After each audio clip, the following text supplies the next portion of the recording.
राज्य में उन्नत मानर स्वास्थ्य सेवा जोगाइदेवा निमंते सरकारक अभिनव प्रयास।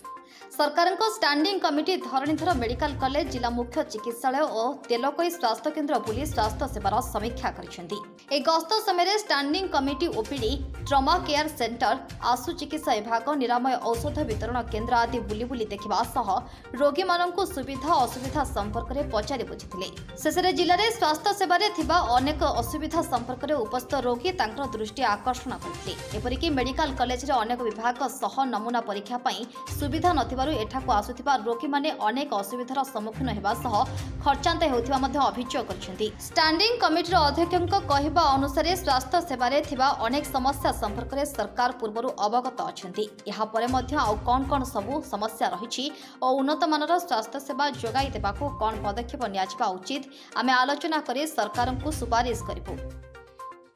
नहीं समस्या तो अच्छी आज्ञा आम देखापी आसुचु अथच केते गुड़े टेस्ट ये किसी हो पारुनी पुणी आउ थे पठाउछन्ती आर हॉस्पिटल को सेठू जाकि टेम्पो भड़ा करिकी गला 200-300 टका खर्च करछु पुणी आउ थे सेठू आसुछु एठी टेस्ट करने एठी किसी टेस्ट होची सेठी किसी टेस्ट होची ब्लड रो ऑर्थोपेडिक अधिकांश डिपार्टमेंट भी नाही एठी एबले बहुत असुविधा होची। तापर कौन आज्ञा जदि को लोक मला कि आज गाड़ी एक्सीडेंट सेठी जाकि पोस्टमार्टम होची बारंबार हैरान होछु आज्ञा। देखंतु ओडिशा रे स्वास्थ्य सेवा जहाँ भी अच्छी ताकू इम्प्रूव करिबा पाई आवश्यकता अच्छी।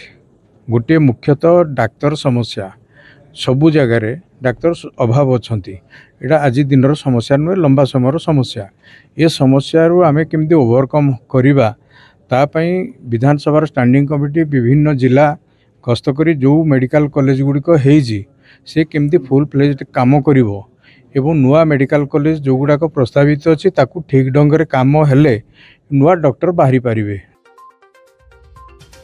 केन्दुझरु संग्राम मिश्रଙ୍କ रिपोर्ट ईबीसी ओडिया।